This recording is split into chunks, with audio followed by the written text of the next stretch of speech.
Hello बच्चों, welcome back to dream chemistry classes. Please subscribe this channel. देखिए, आज के इस वीडियो लेक्चर में हम बात करेंगे क्लास 9th साइंस की जो रेमेडियल वर्कबुक है उसके वर्कशीट नंबर 49। यहाँ पे देखिए, सब्जेक्ट मैटर रहता है work and energy and learning point रहता है वर्क रेट। तो क्वेश्चन नंबर फर्स्ट है, how many watt are equal to a kilowatt. तो देखिए, जहां पर भी किलो आ जाता है इसका मतलब होता है 1000। ओके, तो किलोवाट के अंदर कितने वाट होंगे? 1000 वाट हो जाएंगे। ए बल्ब इसी तरह से देखिए, 1 किलोमीटर के अंदर मीटर कितने हो जाएंगे? तो 1000 मीटर हो जाएंगे। किलोग्राम में ग्राम कितने? 1000 ग्राम हो जाएंगे। Question number 2, A bulb consume 100 joule of energy in 10 second, calculate the power. तो देखिए, पावर का फॉर्मूला होता है वर्क या एनर्जी अपॉन टाइम। वर्क या फिर वर्क की जगह एनर्जी भी यूज हो सकता है, वर्क एनर्जी अपॉन टाइम। तो देखिए, वर्क कितना है? 100 जूल है और समय कितना है? 10 सेकेंड है। तो जो पावर है वो क्या हो जाएगी? 10 जूल पर सेकेंड हो जाएगी। और 10 जूल पर सेकेंड को हम वॉट से भी शो कर सकते हैं। तो पावर की यूनिट देखिए, जूल पर सेकेंड भी हो सकती है और वॉट भी हो सकती है। Define average power. तो देखिए, एवरेज पावर जो है, पावर या एवरेज पावर वो किसके इक्वल होती है? कार्य करने की जो रेट होती है वो क्या होती है? पावर होती है।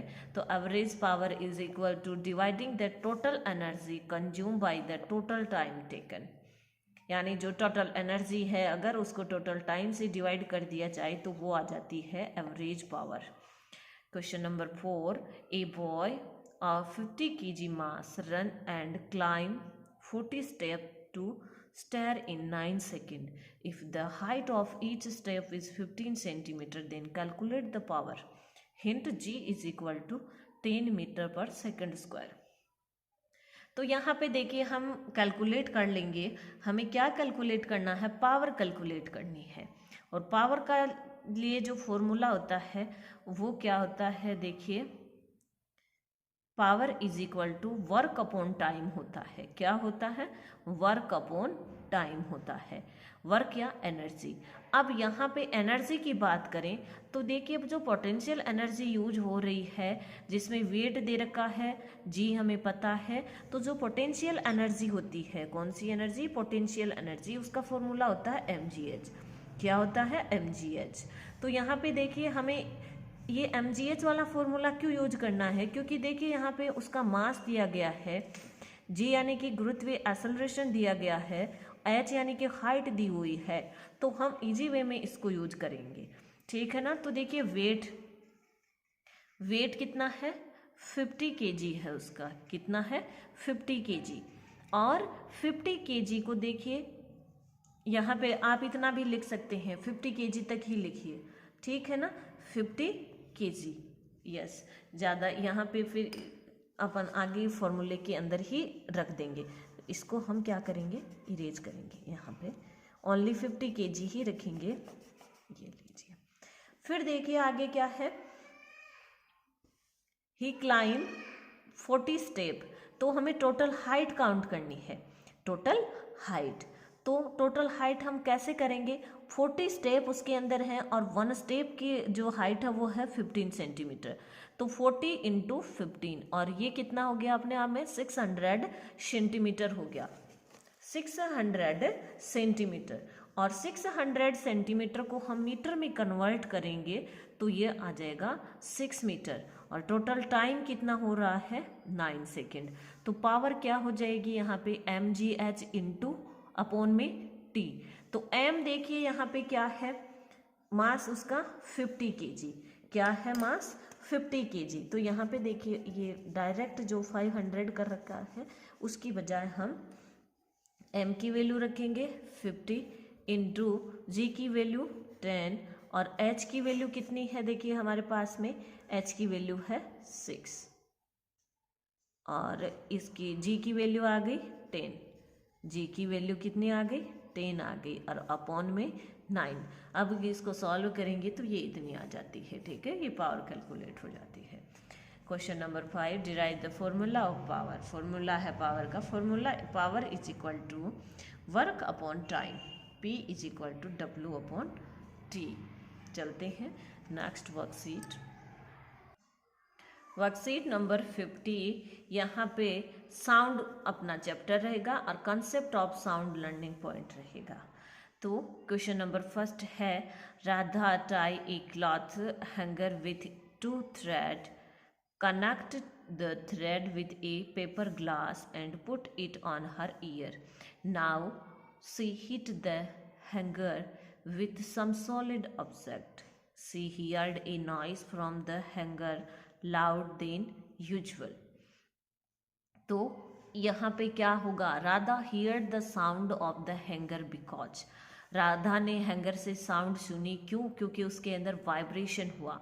तो vibration word generated from the hanger, hanger की वजह से वहाँ पे क्या जनरेट हुआ, वाइब्रेशन जनरेट हुआ। तो इसका आंसर अपना ए हो जाएगा। Question number 2, the main cause of sound is vibration. जहाँ पे वाइब्रेशन होता है वहाँ पे साउंड जनरेट होती है। क्वेश्चन इसका 3 नंबर क्वेश्चन है, if Radha remove a paper glass from her ear the sound of hanger will be heard लैश हो जाएगी अगर पेपर को वहाँ से हटाया जाएगा तो। If the following object are beaten with a hammer which one will produce the maximum sound. इन सब को देखिए, हैमर से अगर बीट किया जाएगा तो सबसे तेज साउंड किसकी होगी, स्कूल बेल की आवाज साउंड है वो सबसे तेज हो जाएगी। When the school bell is hit by touching it with a hammer we experience vibration. Write the name of vibrating musical instrument which are used in school. तो harmonium, dholak, sitar, bell, ektara and flute. Question number 5, if a glass full of water and empty glass are hit with a spoon, which one will generate more vibration? एक glass पानी से भरा हुआ है, एक glass खाली है, तो कौन सा ग्लास से ज़्यादा वाइब्रेशन होगा। तो देखिए इसको आप करके देखिए और फिर पता लगाइए कि क्या एम्प्टी ग्लास में ही वाइब्रेशन ज़्यादा होते हैं क्या। चलते हैं नेक्स्ट वर्कशीट।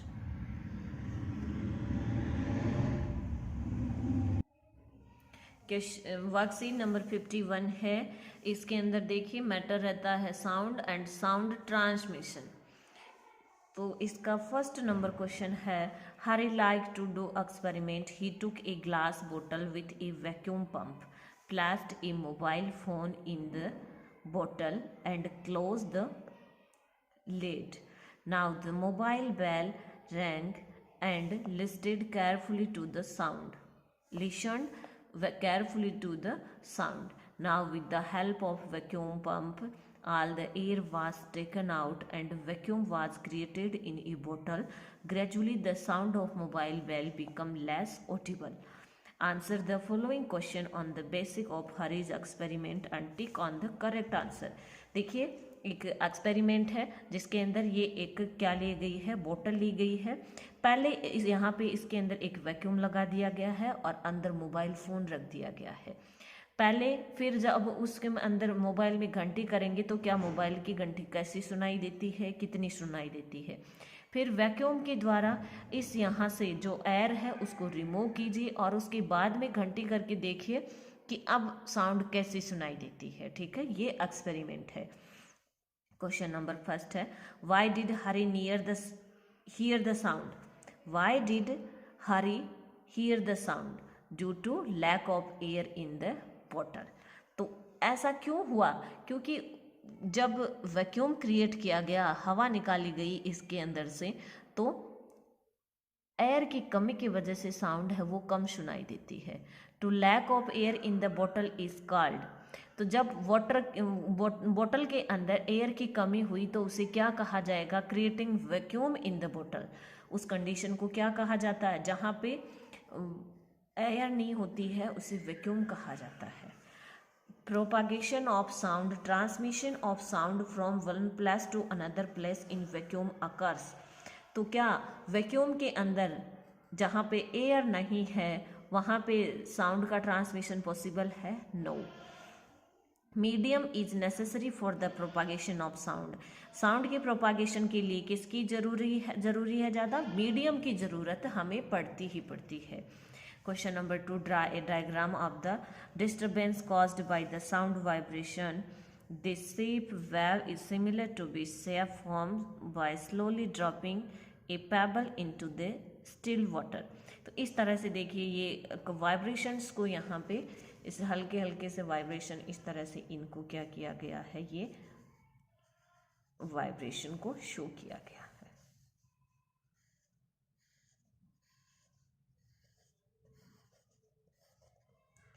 क्वेश्चन नंबर इसकी 3। क्वेश्चन नंबर 3 है, for transmission of sound solid liquid और gas medium is required, read the statement given in the table and write the correct medium. First है, we knocking on one end of a metal rod sound it heard at the other end. तो देखिए कोई भी metal होती है उसके, जैसे ये मेटल है तो उसके इस एंड पे हम अगर नॉक करते हैं इस तरह से और साउंड हमें यहाँ सुनाई देती है तो ये मीडियम यहाँ कैसा होगा? सॉलिड हो जाएगा। Hearing the sound of a call bell kept in water.